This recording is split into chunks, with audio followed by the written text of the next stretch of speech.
देवभूमि live में आप सभी का स्वागत है। मैं हूं आपके साथ तरन्नुम जहां शेख। उत्तराखंड कांग्रेस में इस्तीफे का दौर शुरू हो चुका है। कांग्रेस को यहां पर हार के बाद अब इस्तीफे का जो दौर है वो शुरू हो चुका है। प्रदेश सह प्रभारी दीपिका पांडे ने अपने पद से इस्तीफा दे दिया है। दीपिका पांडे ने ट्वीट करके इस्तीफे की जानकारी दी है। उत्तराखंड में हार की जिम्मेदारी लेते हुए दीपिका का इस्तीफा और इस्तीफे के बाद बोली दीपिका पांडे, आपको बता दें उन्होंने कहा है कि पार्टी की सेवा करने का मौका मिला और कांग्रेस के नेतृत्व का मैं धन्यवाद करती हूँ। इस्तीफे पर प्रदेश महामंत्री संगठन मथुरा दत्त जोशी भी बोले ये एक गलत परिणाम है और ऐसे में हार की जिम्मेदारी सिर्फ एक व्यक्ति की नहीं बल्कि सभी की होती है। सोशल मीडिया पर पोस्ट ना करें जिससे कांग्रेस की छवि धूमिल हो।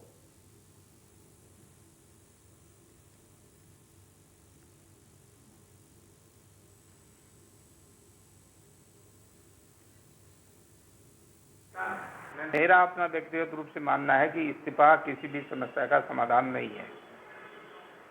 निश्चित रूप से हम सबकी सामूहिक जिम्मेदारी है। हम सबने चुनाव लड़ाया है और सब लोग उसके हम हिस्सेदार रहे हैं, पार्ट एंड पार्षद रहे हैं हम। और भाजपा की नीतियों से अगर आपको मुकाबला करना है, फांसीवादी शक्तियों से आपको लड़ना है, तो इस्तीफा कोई समाधान नहीं है। उत्तराखंड में अभी आपके पास हरिद्वार में चुनाव हैं, पंचायत के चुनाव होंगे, अभी हमारे सामने हैं। उसके बाद नगर पालिकाओं के चुनाव हैं। तो हमने भाजपा के खिलाफ कमर कसनी है। जिन नीतियों को लेकर हम चुनाव में गए थे, उन्हीं नीतियों को लेकर हमें आगे में चुनाव में जाना है और जनता को समझाना है कि हमने ये बात कही थी। हम जरूर जनता को अपनी नीतियों को समझाने में असफल रहे, अपने कार्यक्रमों को समझाने में असफल रहे, लेकिन ये नहीं है कि हम उससे हार मानने वाले हैं, उससे हिम्मत हारने वाले। चलिए, तो हमारे सहयोगी रोहित लाइव जुड़ चुके हैं। रोहित, कांग्रेस को हार मिली है, अब कांग्रेस उसे सह नहीं पा रही है, इस्तीफे का दौर भी शुरू हो चुका है। बिल्कुल, देखिए विधानसभा चुनाव में जो है कांग्रेस 19 सीटें प्राप्त की है, तो वहीं बीजेपी 2/3 बहुमत के साथ एक बार फिर सत्ता पर काबिज होने जा रही है। हालांकि कांग्रेस को उम्मीद थी कि इस बार जो है सत्ता पर काबिज होगी, क्योंकि उत्तराखंड की परिस्थिति अगर बात करें तो शुरू से ही रहा है कि एक बार बीजेपी और एक बार कांग्रेस सत्ता पर काबिज रही है, तो इस बार नंबर कांग्रेस का था। यही वजह कि कांग्रेस पूरी तरह से आश्वस्त थी कि इस बार सत्ता पर काबिज होने जा रही है, लेकिन ऐसा ना हो सका और बीजेपी दोबारा सत्ता पर काबिज होने जा रही है। इसके बाद से लगातार जो हार के जिम्मा है वह सभी वरिष्ठ नेता जो लेने अपने सर पर लेने की बात कर रहे हैं। इससे पहले हरीश रावत जो पूर्व मुख्यमंत्री है, उन्होंने अपने हार का जिम्मा अपने सर पर लिया था।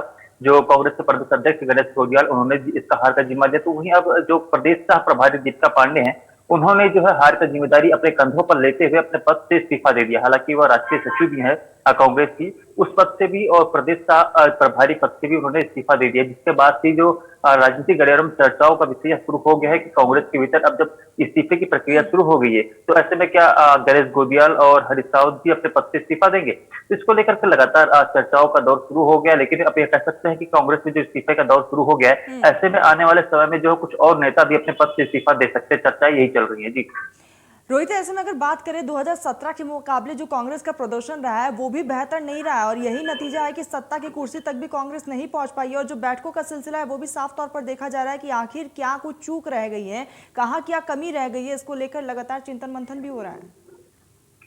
बिल्कुल, देखिए साल 2017 में अगर हम बात करें तो उत्तराखंड राज्य में बीजेपी जो कांग्रेस है वह मात्र 11 सीटों पर ही सिमट गई थी। लेकिन इस बार 2022 में हुई विधानसभा चुनाव में कांग्रेस ने कहीं ना कहीं थोड़ा बेहतर प्रदर्शन किया है, क्योंकि इस बार उन्होंने 19 सीटें प्राप्त की हैं।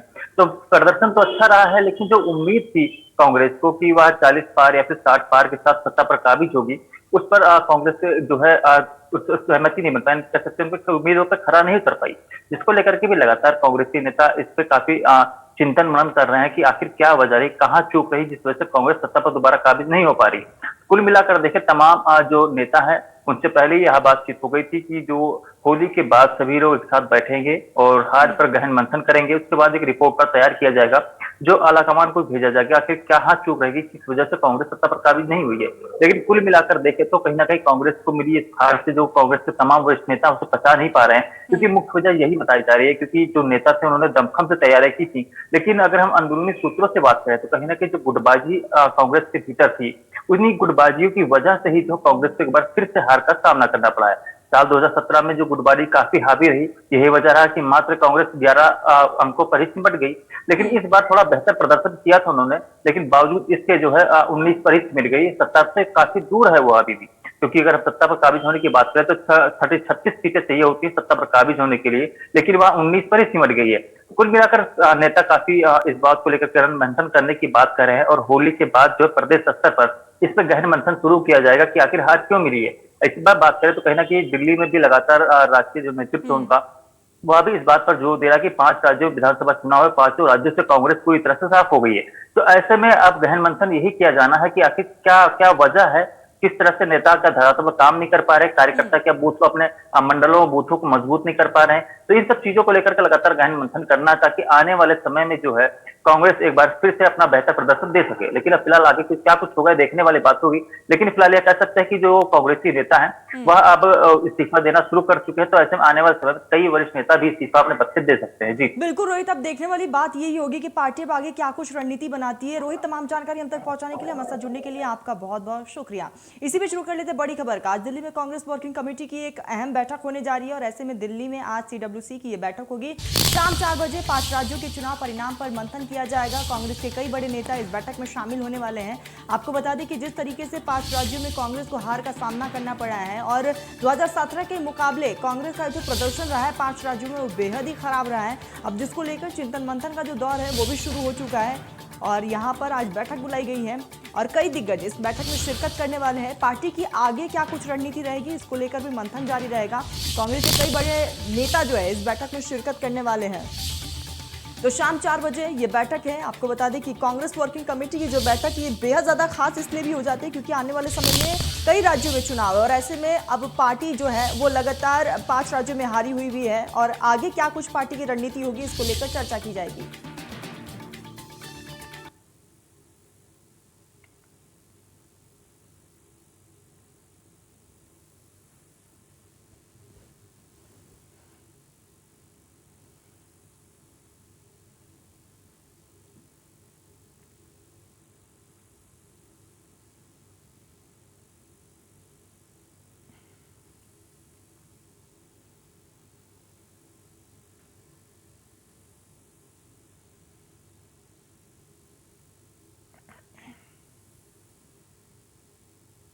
तो वही बीजेपी के राष्ट्रीय महासचिव और उत्तराखंड पंजाब के प्रभारी दुष्यंत गौतम ने कहा है कि होली के बाद ही नई सरकार का गठन होगा, लेकिन विधायकों से रायशुमारी पहले ही हो सकती है। इंडिया न्यूज संवाददाता संजय शर्मा ने उत्तराखंड पंजाब के प्रभारी दुष्यंत गौतम से खास बातचीत की है। क्या कुछ कहा है दुष्यंत गौतम ने, हम आपको सुनाते हैं। उत्तराखंड भाजपा के प्रभारी राष्ट्रीय महासचिव बीजेपी के दुष्यंत गौतम जी हमारे साथ में मौजूद हैं। दुष्यंत जी, उत्तराखंड में बीजेपी ने शानदार जीत दर्ज की है, लेकिन आपके सिटिंग मुख्यमंत्री पुष्कर सिंह धामी चुनाव हार गए हैं। अब किस तरीके से सरकार गठन की प्रक्रिया शुरू होगी? क्या नया मुख्यमंत्री उत्तराखंड में चुना जाएगा? देखिए, पुष्कर धामी जी का हारने का सभी को दुख भी है। बहुत मेहनत की उन्होंने और बड़ा अच्छा प्रवास भी किया और कहीं ना कहीं मोदी जी के साथ में उनके फेस की भी कहीं ना कहीं जीत और दर्ज की है। और अभी पर्यवेक्षक जाएंगे, वो जाके वहाँ पे डिस्कस करेंगे, जो भी लेकर आएंगे। पार्लियामेंट्री बोर्ड है, अंतिम फैसला पार्लियामेंट्री बोर्ड करेगा कि किसको मुख्यमंत्री बनाना है। कहा जा रहा है कि होली के बाद नई सरकार का गठन हो सकता है, होली के बाद तक नया मुख्यमंत्री चुना जा सकता है। जी, सारा होली के बाद ही होगा। मुख्यमंत्री की शपथ वगैरह घोषणा हो सब मुख्यमंत्री की सभी होली के बाद होगी। उससे पहले पर्यवेक्षक जा सकते हैं, संभावना है। अभी जो डिसाइड करेंगे उस पर निर्णय करेंगे। पर्यवेक्षक जाकर के विधायकों से रायशुमारी करेंगे, चर्चा करेंगे सर? जी, विधायकों से बात करेंगे, चर्चा करेंगे, वहाँ का वातावरण क्या है, एटमॉस्फेयर क्या है, तो उसके हिसाब से जाके संगठन को बताएंगे। संगठन में लोकतंत्र है, लोकतंत्र के अनुसार कोई हम बाप बेटे की माँ बेटे की पार्टी तो है नहीं, एक संगठनात्मक संगठन है, लोकतांत्रिक है, तो उसमें डिस्कस होगा, उस पर निर्णय होगा। सर, हरक सिंह रावत, यशपाल आर्य जैसे नेता बीजेपी छोड़ के चुनाव के समय बाहर गए, कांग्रेस में शामिल हुए, लेकिन चुनाव तक हार गए सर, और पूरी पार्टी भी उनकी चुनाव हार गई।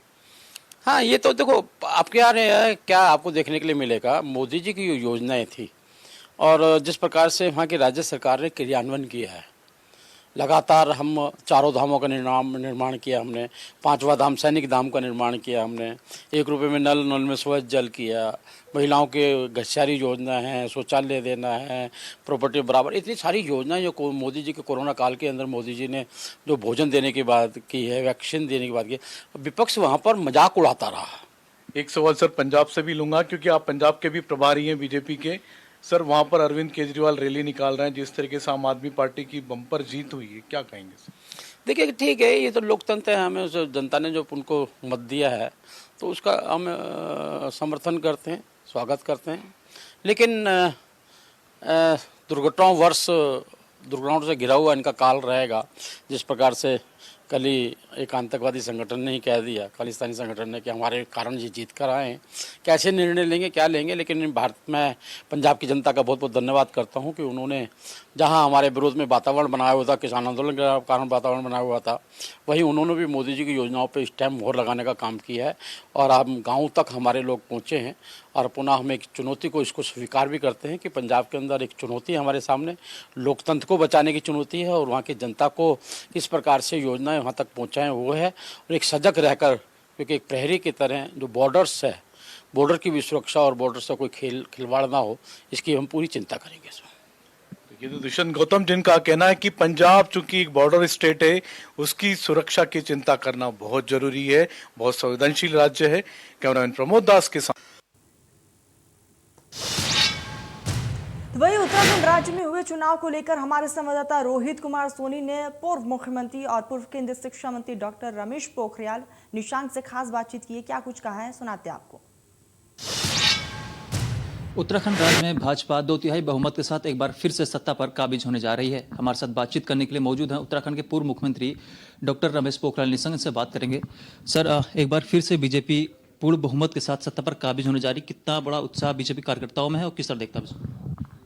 देखिए, बीजेपी के कार्यकर्ताओं में उत्साह होना स्वाभाविक ही है, क्योंकि हमने ये मिथक को तोड़ा है।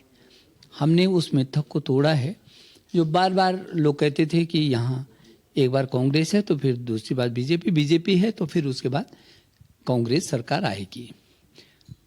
तो एक तो ये मिथक टूट गया इस समय कि हमने फिर बीजेपी की गवर्नमेंट को रिपीट किया है। दूसरे में प्रचंड बहुमत मिला है भारतीय जनता पार्टी को, क्योंकि कोई भी पार्टी जब सत्ता में रहती है तो स्वाभाविक अपेक्षाएं बहुत आसान छूती हैं लोगों की, और उन अपेक्षाओं की यदि पूरी ताकत के साथ पूरी नहीं हो पाती, क्योंकि सीमाएं से भी ज़्यादा अपेक्षाएं लोग करते हैं, स्वाभाविक भी है, आशाएं रहती हैं लोगों को कि गवर्नमेंट आई है, ये भी हो जाएगा, ये भी हो जाएगा। और हमारी गवर्नमेंट ने किया भी कम नहीं, बहुत कुछ किया। तो ये भी हमारी बड़ी सफलता है कि इसका मतलब लोगों की अपेक्षाओं पर हम खरा उतरे हैं। मोदी जी के सानिध्य में, उनके मार्गदर्शन में, और जो यहाँ पर हमारी गवर्नमेंट रही है उसने जिस तरीके से काम किया है वो अद्भुत था, बहुत अच्छा था। उसी का परिणाम है कि पुष्कर सिंह धामी सक्रिय तरीके से 47 सीट लाने में सफल रहे, क्योंकि उस 5 वर्ष का बीजेपी का शासनकाल और केंद्र सरकार के द्वारा मिला जो भी केंद्र पोषित योजनाएं हैं वो संगठन के माध्यम से अंतिम छोर के व्यक्ति तक पहुंचाने की जो सफलता है वो निश्चित उसमें हम लोग को सफल हुए हैं। और इसलिए भारतीय जनता पार्टी का कार्यकर्ता बहुत उत्साहित है। न केवल भारतीय जनता पार्टी का कार्यकर्ता बल्कि आम लोगों में इस बात का हर्ष है कि हाँ, ये जो डबल इंजन की सरकार है, इस डबल इंजन की सरकार में अब और तेजी से जो काम हो रहे हैं और तेजी से बढ़ेंगे, क्योंकि उन्होंने काम को देखा है। उत्तराखंड के पूर्व मुख्यमंत्री डॉक्टर रमेश पोखरियाल निशंक का साफ तौर पर कहना है कि फिलहाल बीजेपी सत्ता पर काबिज होने जा रही है और उत्तराखंड का अगला मुख्यमंत्री कौन होगा इसका निर्णय आलाकमान को लेना है। वही मलकपुर चिंगी स्थित कांग्रेस के प्रदेश उपाध्यक्ष सचिन गुप्ता ने पत्रकार वार्ता का आयोजन किया है। इस दौरान किसान कांग्रेस के प्रदेश उपाध्यक्ष सचिन गुप्ता ने पत्रकार वार्ता करते हुए कहा कि पुष्कर सिंह धामी अगर रुड़की से चुनाव लड़ते हैं तो वे पार्टी से मांग करेंगे कि उन्हें टिकट दिया जाए। उन्होंने दावा किया है कि वे करीब 10,000 वोटों से धामी को रुड़की से चुनाव हराकर भेजेंगे। यशपाल राणा की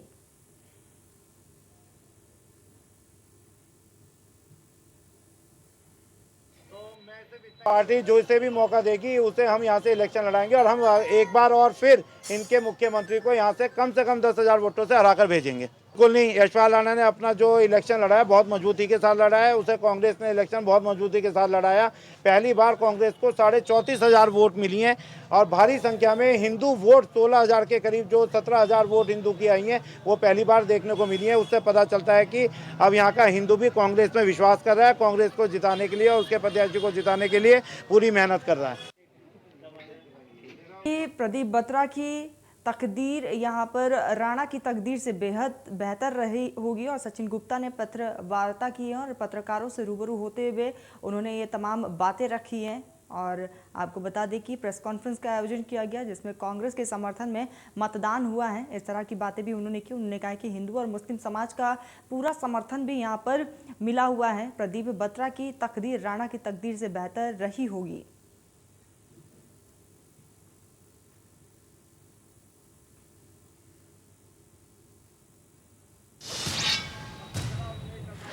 वही बीजेपी ने एक बार फिर से प्रदेश में प्रचंड बहुमत के साथ जीत हासिल की है, लेकिन उधम सिंह नगर में बीजेपी पिछले चुनाव की अपेक्षा अच्छा प्रदर्शन नहीं कर पाई है।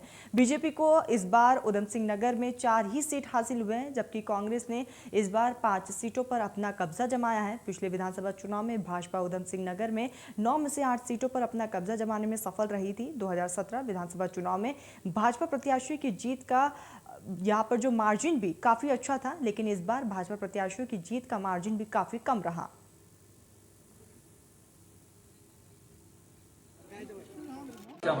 देखिए, उत्तराखंड में अगर 47 सीटें आई हैं, मोदी जी के कारण से आई हैं। रुद्रपुर में इतना प्रचंड बहुमत आया, 20,000 मतों से हम जीत रहे हैं, मोदी के कारण से। बाकी हम समीक्षा करने वाले हैं, इन सब चीज़ों की समीक्षा करें। रंगों की महंगाई ने इस बार होली के रंग को फीका कर दिया है। कोरोना काल के बाद इस बार होली का जो रंग है वो लोगों को बेसब्री से उसका इंतजार भी था, लेकिन चीन से आने वाले सामान का बढ़ते दामों ने होली के रंग को और भी फीका कर दिया है। दरअसल भारत में आने वाला होली के सामान का अधिकांश सामान चाइना से आता है। हर चीज़ के दामों में लगभग 20% तक का इजाफा हुआ है। इसके अलावा चाइना से माल कम आने के कारण भी होली के सामान के रेट में बढ़ोतरी देखने को मिल रही है। ये है कि चाइना से माल इसका बहुत ही कम पिछले साल के मुकाबले लगभग 30% ही माल पहुंच पाया है इंडिया में। और बाकी इसके जो मटेरियल है, इसका मैन्युफैक्चर बनाने का जो है आइटम है या इसका रेड अमाइन वगैरह कलर है, उनके रेट बहुत ऊंचे हुए हैं। इस कारण 10 से 20% तक रेट इसके बढ़े हैं। तो वही रुड़की क्षेत्र के ग्राम मरगबूपुर डेरा में हाईकोर्ट के आदेश पर प्रशासन की टीम ने चिन्हित किए गए पक्के अतिक्रमण को ध्वस्त किया है। आपको बता दें कि तहसील रुड़की क्षेत्र के मरगूबपुर डेरा ग्राम में हाईकोर्ट के आदेश पर शासन और प्रशासन की टीम पहुंची और अतिक्रमण को यहां पर हटाया गया है। शासन प्रशासन की टीम के साथ पुलिस फोर्स और पीएससी के जवान भी मौजूद रहे। साथ ही हाईकोर्ट के आदेश पर चिन्हित किए गए अतिक्रमण को जेसीबी द्वारा हटाया गया। दरअसल बेरडी राजपुताना से लक्सर रोड का चौड़ीकरण हो रहा था, जिसको लेकर हाईकोर्ट के आदेश पर प्रशासन की टीम ने कुछ महीने पहले अतिक्रमण को चिन्हित कर निशाना लगाकर ग्रामीणों को खुद अतिक्रमण हटाने के आदेश दिए थे, लेकिन ग्रामीणों ने अतिक्रमण को नहीं हटाया था। वही रुड़की तहसीलदार चंद्रशेखर ने बताया कि हाईकोर्ट के आदेश पर अतिक्रमण हटवाया जा रहा है। पीडब्ल्यूडी के एक्शन प्रवीण कुमार ने बताया है कि लक्सर रोड का चौड़ीकरण होना है, जिसको लेकर लोगों को अतिक्रमण हटाने के लिए पहले नोटिफिकेशन जारी किया गया था, लेकिन ग्रामीणों ने अतिक्रमण नहीं हटाया, जिसकी वजह से प्रशासन को ये कदम उठाने पड़े। माननीय हाईकोर्ट उत्तराखंड ने कुछ निर्देश दिए थे, जो ये हमारी रोड है पीडब्ल्यूडी की, इस पर कुछ अतिक्रमण है, तो उनको चिन्हित करके उसको डिमोलिश करने की कार्रवाई कर दी जाए। तो उसी के परिप्रेक्ष्य में ये सब चीज़ें की जा रही है। ये जो स्थान है भरी डेरा का स्थान है और यहाँ पे भी चिन्हित हमारे प्लेस हैं जो पीडब्ल्यूडी की रोड है, उसके ऊपर इंक्रोचमेंट करके बनाए गए हैं। इंटरेस्ट लिटिगेशन था, उसमें हाईकोर्ट का जजमेंट है कि इसको 2 महीने के अंदर ध्वस्त कर दिया जाए, लेकिन 2 महीने के बजाय काफ़ी समय बीत चुका है और उसका कंप्लायंस ऑडिट होना है 15 मार्च को, इसलिए ये सारा छोड़ा जा रहा है। पहाड़ों की रानी मसूरी के ऐतिहासिक पर्यटन स्थल मसूरी झील का हाल बदल रहा है। मसूरी झील के आसपास गंदगी का अंबार लगा हुआ है। वही झील का पानी भी काफ़ी गंदा हो चुका है, जिसमें विभिन्न प्रकार के कीटाणु भी पनपने रहे हैं और ऐसे में जिससे देश विदेश से आने वाले पर्यटकों के स्वास्थ्य को भी भारी नुकसान हो सकता है। बता दें कि पर्यटन स्थल मसूरी झील का रख रखाव की जिम्मेदारी नगर पालिका परिषद के साथ झील का ठेकेदार की है, लेकिन ना तो झील की साफ सफाई और ना ही आसपास पसरी गंदगी को लेकर ठेकेदार ध्यान दे रहे हैं और ना ही नगर पालिका प्रशासन, जिससे स्थानीय लोगों के साथ पर्यटकों में भी भारी आक्रोश देखने को मिल रहा है।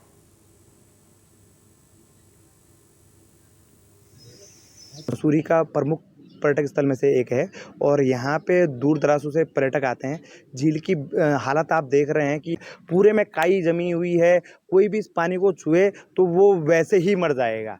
और लोग पानी को छूते हैं और जो बाहर से आए हुए टूरिस्ट है उन्हें पता भी नहीं रहता, वो पानी को पी तक लेते हैं। तो कम से कम 4-4, 5-5 साल में यहाँ सफाई होती है, स्थिति बहुत खराब है। तो आप देखने से पता चल रहा है कि कितनी साफ सफाई है झील में। जहाँ मसूरी बात करती है कि स्वच्छता में वो अव्वल पे है, तो उसका प्रमुख पर्यटक स्थल की हालत देख के पता चल रहा है कि कितनी काई है, गंदगी उसमें। उत्तरकाशी के डूंडा प्रखंड के पैंथर में इन दिनों गुलदार की दहशत है। वहीं आपको बता दें कि बाजार में जैसी गुलदार देखने को मिले और ऐसे में लोगों में काफी ज्यादा आक्रोश भी देखने को मिला है।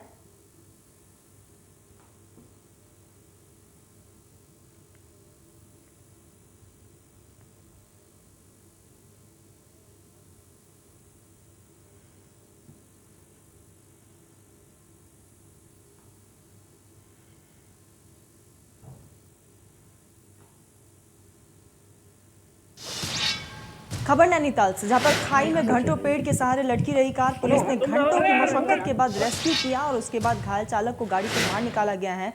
आपको बता दें कि अटकी कार से निकाल युवक को अस्पताल में पहुंचाया गया। नैनीताल पुलिस ने यहां पर युवक की जो जान है वो बचा ली और ऐसे में यह ऑपरेशन किया गया, रेस्क्यू ऑपरेशन किया गया, जहां पर घायल युवक को बाहर निकाला गया और अस्पताल में इलाज के लिए भर्ती करवाया गया। और ऐसे में अब युवक जो है वो ठीक बताया जा रहा है। आपको बताया कि जिस तरीके से ये कार जो है वो खाई में काफी देर तक फंसी रही थी। श्रीनगर अलंकानंदा नदी में बने श्रीनगर जल विद्युत परियोजना की शक्ति नहर से शव मिलने से सनसनी फैल चुकी है। आपको बता दें कि परियोजना में कार्यरत कर्मियों ने पुलिस को नहर में शव मिलने की सूचना दी। एसडीआरएफ ने शव को बाहर निकाला है और कीर्तिनगर कोतवाल चंद्रभान सिंह अधिकारी ने बताया कि अभी तक शव की शिनाख्त नहीं हो पाई है। शव की शिनाख्त के लिए हर जिले के पुलिस थानों में फोटो भी भेज दी गई है।